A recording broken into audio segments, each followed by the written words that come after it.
12 کشور که مردمشان بیشترین مالیات را پرداخت می‌کنند.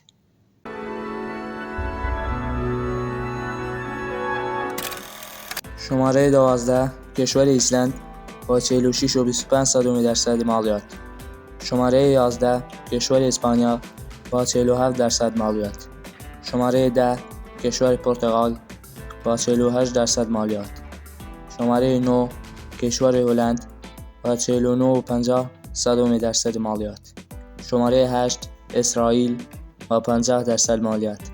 شماره 7 کشور بلژیک با 50% مالیات. شماره 6 کشور اروپا با 52% مالیات. شماره 5 کشور سوئد با 52.30% مالیات. شماره 4 کشور اتریش با 55% مالیات. شماره 3 کشور ژاپن با 55.97% مالیات. شماره 2 کشور دانمارک با 56% مالیات. شماره 1 کشور فنلاند با 56.95% مالیات. خیلی ممنون دوستان که تا آخر ویدیو رو نگاه کردین. امیدوارم از ویدیو لذت برده باشید.